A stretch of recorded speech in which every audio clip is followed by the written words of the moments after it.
సంవత్సరాల తరబడి government job కోసం వేచి చూస్తున్నారా? కేవలం 8 నెలల్లో మీ కల నెరవేర్చుకోండి. వెంటనే కింది నంబర్స్‌కి కాల్ చేయండి.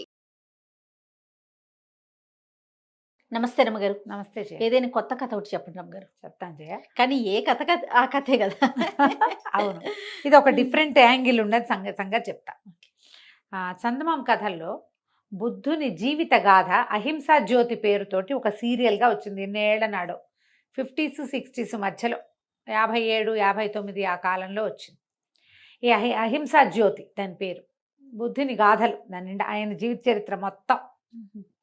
శాఖ్యులు వాళ్ళు వీళ్ళు గందరగోళంగా రాజకుమారులు ఎవరెవరి దగ్గర సన్యాసం తీసుకున్నారు, అప్పుడప్పుడు ఏమైంది, విశాఖ కథ మనం చెప్పుకున్నాం కదా. అవును, విశాఖ కథ కూడా అందులో వస్తుంది.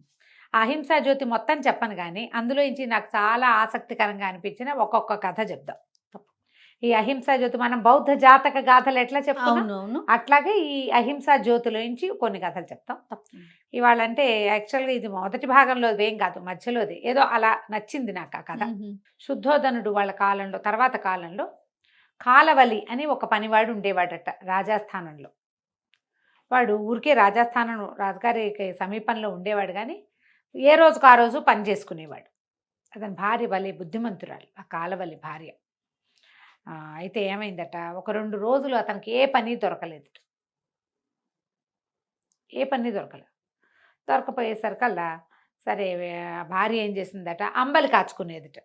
మామూలుగా ఒడ్లు ఇంట్లో ఉన్న నూకలతోటి అంబలి కాచింది. అంబలి కాచితే ఆ కాలంలో ఏంటంటే రోజు బౌద్ధ భిక్షువులు భిక్షకు వచ్చేవాడు.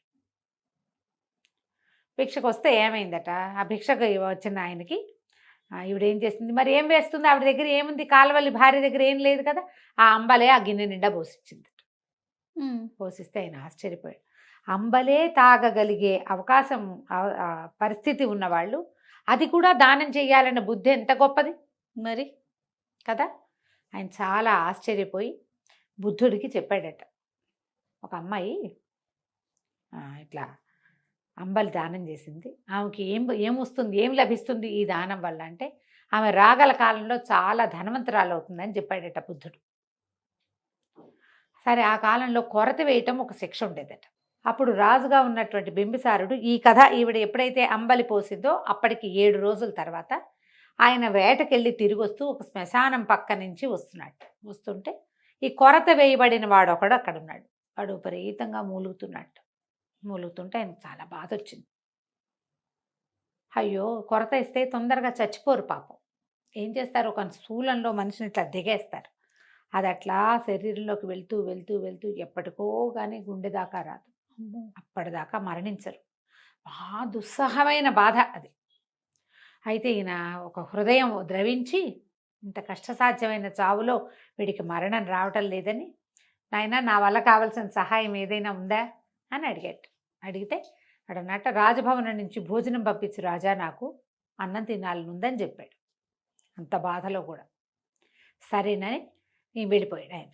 మర్నాడు ఏం చెప్పాడంటే, శ్మశానంలో కొరత వేయబడిన వాడు ఒకడున్నాడు, వాడికి భోజనం పట్టుకెళ్ళాలి. ఎవరు పట్టుకెళ్తారు అంటే వారా వీరా వీరా వారా ఎంతమందినో అడిగారు. శ్మశానమా అయ్యబాబోయ్ అన్నవాళ్ళు కొంతమంది, కొరత వేసేవాడు ఇప్పుడే ఎక్కడో చచ్చిపోతాడు వాడి నోటో అన్నం ఎవడు పెడతాడని ఇంకొంతమంది మానుకున్నారు.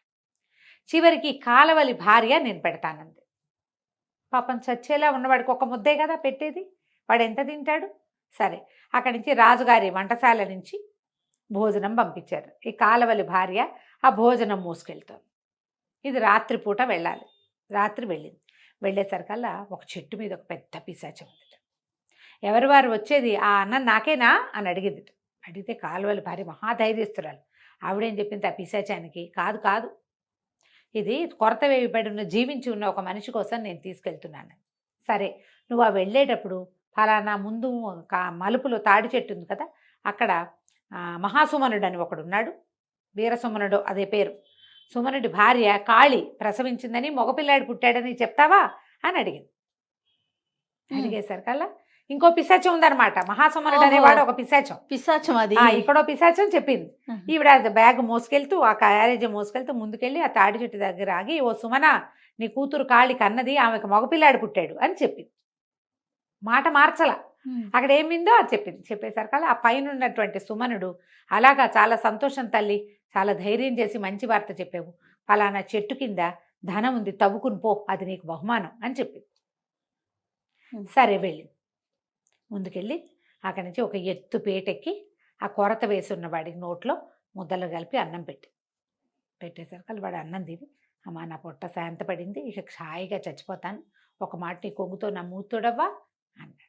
అనేసరికి ఈ అమ్మాయి ఏం చేసింది, కొంగు కొంచెం తడిపి ఇట్లా ముందుకు వంగి మూతి తొడవబోయేసరికి వాడు ఏం చేశాడు, ఇట్లా జుట్టు వంగేసరికల్లా ఆ అమ్మాయికి ఇట్లా ముందుకి ఇట్లా కొంచెం పంకలాగా ముందుకు జుట్టు ఉంది, టక్కిన పళ్ళతోటి పట్టేసుకున్నాడట జుట్టు, వదిలిపెట్టల. వాడు ఎందుకు అలా చేశాడు అనే దానికి కారణం లేదు. ఆమె ఎంత విదిలించుకున్నా అది వాడి జుట్టు వదలకపోతే ఈవిడేం చేసింది, ఒక బొడ్లో ఒక కత్తి లాంటిది పెట్టుకుని వెళ్ళింది. మామూలుగా ఎక్కడికైనా వెళ్ళేటప్పుడు పెట్టుకుంటారు కదా, ఆ బొడ్లో నుంచి కత్తి తీసి జుట్టు ఇట్ట కోసేసుకుంది. కోసేసుకుని వాడిని ఏమనలా, చావడానికి సిద్ధంగా ఉన్నవాడిని ఏమంటుంది, దిగొచ్చేసి. మర్నాడు ఉదయం రాజుగారు కేకేసి అమ్మాయిని అడిగారు, నువ్వు అన్నం తీసుకెళ్ళావా అని. తీసుకెళ్ళినందుకు బహుమతి ఇవ్వాలి. నువ్వు అన్నం పెట్టావని గ్యారంటీ ఏమిటి నాకు? వాడేమో తెల్లారేసరికి చచ్చిపోయాడు, కొరతేస్తున్నవాడు. వాడు ఇక బతికుంటాడు కదా, అన్నం తిని చచ్చిపోయి ఉంటాడు. మరి ఏ సాక్ష్యం చెప్తారు, ఎవరు సాక్ష్యం చెప్తారంటే, అయితే ఓ పని చేయండి, ఆ చచ్చిపోయిన వాడి నోట్లో, కొరతేసిన వాడి నోట్లో నా జుట్టు ఉంది, ఇదిగోండి కత్తిరిచ్చారు చూడండి, ఈ ముక్క వాడి నోట్లో ఉంది. తర్వాత ఫలానా ఏమంటారు దాన్ని, మన వెంపల చెట్టు మొదట్లో డబ్బు ఉంది. ఒక పిశాచానికి నేను శుభవార్త చెప్తే అది నాకు వెంపల చెట్టు మొదట్లో డబ్బు ఉంది, అది నన్ను తీసుకోమంది, కావాలంటే తవ్వించుకుని చూడండి అని చెప్పి రాజుగారు వెళ్ళి కబురు చేస్తే ఆ చచ్చిపోయిన కొరతేసిన వాడిని శవాన్ని దింపారు. వాడు నోరు పగలు తీసి చూస్తే జుట్టు ఉంది అందులో, ఈ అమ్మాయిదే వంకలుగా ఉన్న నల్లటి జుట్టు. తర్వాత రెండో సాక్ష్యం, ఆ వెంపల చెట్టు కింద తవ్విచ్చారు, తవ్వితే డబ్బు దొరికింది, ధనం ఉంది. ఆయన రాజు ఆశ్చర్యపోయాడు, ఈ పిల్ల ఎంత గట్టిది, ఒట్టిగా కొరతేసిన వాడికి అన్నం పెట్టడమే కాదు, ఒక పిశాచం చెప్పిన వార్తని ఇంకో పిశాచాన్ని చెప్పి దాంతో బహుమానం కూడా పొందింది. ఆయన చాలా సంతోషించి ఇట్లాంటి వాళ్ళు మంచి స్థానంలో ఉండాలి అని చెప్పి అక్కడ దొరికిన డబ్బుని ఆ అమ్మాయికి అప్పచెప్పి, ఈ కాలవలికి అతని భార్య యొక్క గొప్పతనం వల్ల, ఇప్పుడు భార్యలు గొప్పగా ఉన్నారంటే అది వాళ్ళ గొప్పతనమే కాదు, వాళ్ళని గొప్పగా ఉండని వాళ్ళ భర్తలు అది కూడా ఉంటుందిగా.